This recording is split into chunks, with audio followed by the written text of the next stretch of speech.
Hello, I'm Commander Denes House, the Fleet Chaplain for Starfleet Command.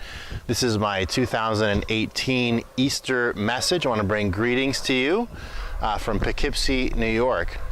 My family and I just took a trip to the Corning Museum of Glass in Corning, New York last week. It was a fantastic time, and I want you to picture this scene.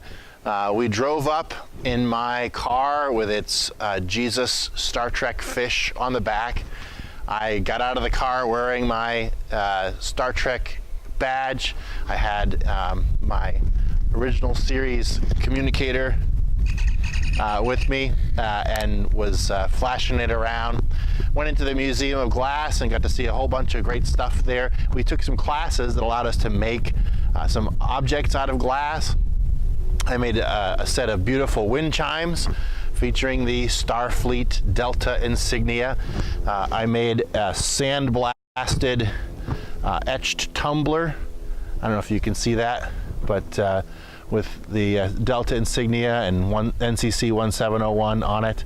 I started to feel as though, with apologies to Jordan Hoffman, that I had a one Trek mind. It's great to be a fan, and this is a great time to be a Star Trek fan, I think. But the neat thing about Easter is that Easter is a reminder that being a fan is not the sum total of our existence, and it should not be.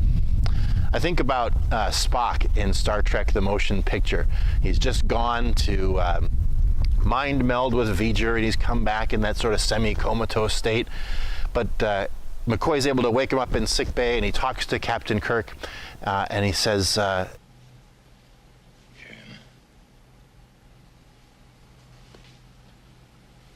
this simple feeling is beyond V'ger's comprehension.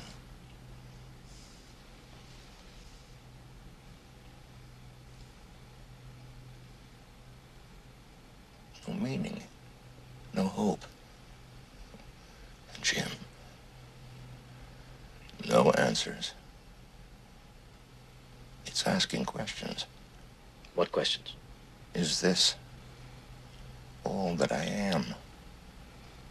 Is there nothing more?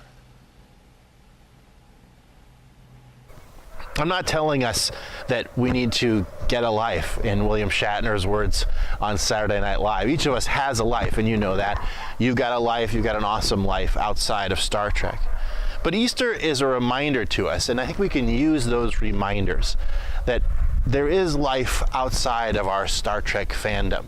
You and I, we're Star Trek fans. We love all things Star Trek. But Star Trek itself is not what we base our lives on. We love the values of Star Trek, the values of diversity and tolerance and a welcome for people of all kinds. But we love those values not because Star Trek teaches them. We love those values because the values that we hold as people, that we learned as kids at the feet of our parents, that we learned through the scriptures that we follow, that we learned through experience in our lives, those values that we embrace, we respect Star Trek's values because Star Trek respects those same values. We don't love those values because they're Star Trek's per se, but we love Star Trek because it embraces those values. Look, we build relationships through Starfleet Command, at our ships. We build relationships through conventions based on our mutual love of Star Trek, right? Our common interests. But if those relationships are real, they go beyond just Star Trek and fandom, and they go into interest and care for people's everyday lives. In the ship that I'm part of, the USS Henry Hudson here in Poughkeepsie, New York, we've got folks who are having difficulty finding jobs or finding homes.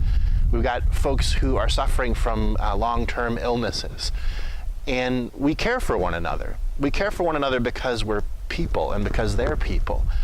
And our friendship goes beyond just being Star Trek fans. We talk about more than just Star Trek.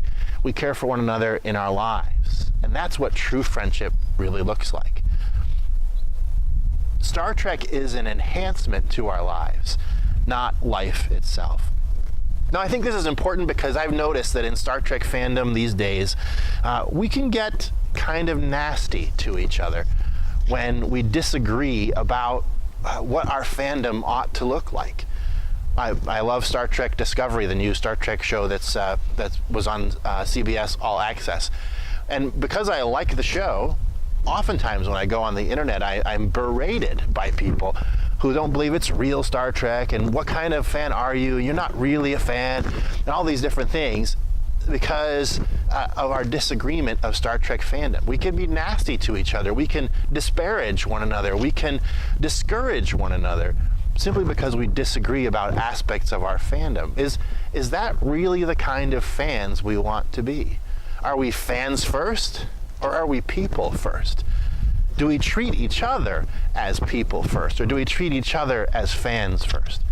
We should be human beings to one another first, and fans second. If we treat each other in inhuman ways because we disagree with one another, isn't that betrayal of Star Trek's values? But really, that's a weak argument, isn't it? Because Star Trek's values are only good insofar as they match up with human values, in so much as they match up with moral values.